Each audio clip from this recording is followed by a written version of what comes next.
if we think about a building at the point of construction completion, there is initial carbon, which includes all of these categories listed on the top right, and then the accumulation of operational carbon starts to accumulate. That, at least that's what we understand.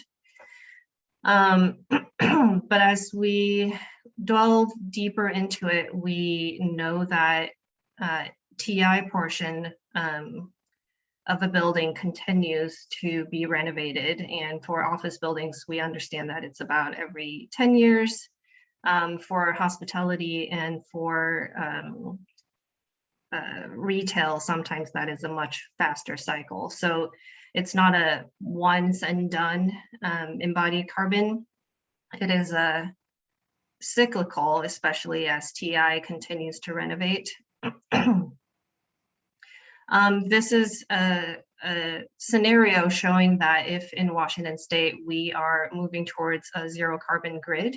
And in that case, the operational carbon actually peters out at 2045, but embodied carbon continues to go up. So actually operational carbon isn't going up as big of an impact as it could potentially be compared to the cyclical initial or cyclical embodied carbon of TI portion.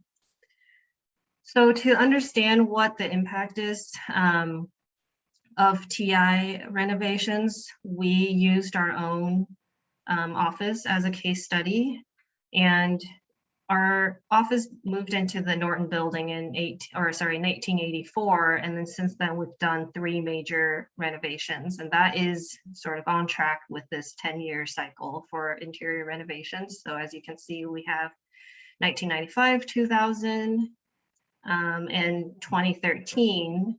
Do you guys see the Zoom? Do I need the Zoom? Nope, do you only see the presentation? Okay, that's good. So each renovation has various scope of work. In 2000, we also have a reglazing of the building. So that also added to the cyclical renovation. So we did sort of excavation of all the scope of work for the previous renovations. We identified the portion that was demoed and the portion that was new. We took plans that we could find of our office, and then we also have past project images and specifications where we're able to get the actual materials and quantity of materials used for each renovation. Going super quickly, this is the result of our study. So even though we moved in 84, we really have remodel data starting around 95. And all the red blips you see are the total impact of TI or interiors for each renovation. And then the building itself was built in 1960, and we prorated everything to 2.4 floors, which is what our office occupies within the Norton building. And you can see the impact of structure versus envelope versus interiors at 1960 when the building was built. And then you start seeing the continuation of renovations that's starting to accumulate after we've moved in. Just a heads up in terms of the categories that we've included, this includes every material that we can think of for our latest renovation and everything that we know from the previous renovation, but we excluded things like MEP systems, lighting, and most of the embodied carbon information used was from current EPDs that we could find for the similar products that were in the past renovations. We also only use life cycles A1 through A3 only. So assuming that prior to us moving in, there would have been other renovations that happened within the space. We showed 1, but there could potentially be 2 if we're following the 10-year cycle. And in this case, you can see that the cumulative embodied carbon of the interior portion is significant. It is actually larger than structure. And if we're using modern day technology where we could have a 30% reduction of concrete mixes and adding on that hypothetical remodel prior to us moving in, now you can see that the interior cyclical embodied carbon impact is actually larger than structure and envelope combined. And actually, I don't know, Chell, if you know this, we recently cleaned up our graphs a little bit. This actually is even higher for the interior portion.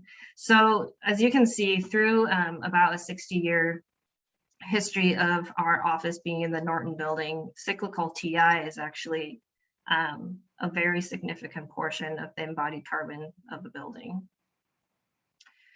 I don't need to get too far into this, but this is an idea of using circular economy to save embodied carbon. So every time we can reuse materials that we put into our projects, we can capture that carbon and not have to have wasted carbon that might go to the landfill or have new extraction carbon. So circular economy is a way to lower embodied carbon. As much as we can reuse something, the more or the less carbon we will be using. These are some quick case studies of Davies office furniture. They go through a remanufacturing process where they take existing furniture and then they remanufacture it to have them work with other systems. This is a study that they did where they found that it is only 17% of the embodied carbon versus a whole new office system that you might get from one of the main furniture manufacturers. So there's quite a bit of significance in reduction of embodied carbon. And then being able to design for deconstruction is another way to promote circular economy. For example, for this chair, every component can be, this chair is meant to be disassembled within 5 minutes using just regular hand tools. So you are able to disassemble it, change out a portion that might have been damaged and put it back together without having to throw the whole chair away. So that is another way of thinking about carbon saving. Again, another example of deconstruction saving carbon. So again, just the reusing material means carbon savings. So this is just a scenario. What you see in the middle is our 2015 office renovation. Our office has a pretty minimal palette. You can see carpet tile is a large portion of the embodied carbon. Surprisingly, workstations, as in our system furniture and the chair, is actually a large portion of that. And if we had casework, which I'm really excited about, your study, Lauren and Simona, that is a significant, similar to furniture, where it's not really accounted for right now, and it's often overlooked. So I'm super excited about that project. But in our case, looking at our ceiling, we have an open to structure ceiling or open to structure design in our office, except for some of the conference rooms where we have ceilings. But if we were to be an office where we have acoustic ceiling tiles pretty much throughout, this would be the increase of what that might be. So going to the left is an increase of scenario where we would have acoustic panels throughout the office instead of open ceiling. Scenario 2 to the right is a reduction of what we can do today.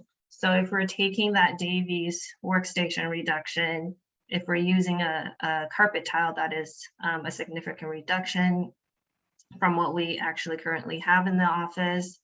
If we use the GIP, Eco GIP for our partition walls, you're looking at almost half reduction for scenario 2. So there are some really easy ways to identify your largest impact and things that you can do today to significantly reduce embodied carbon.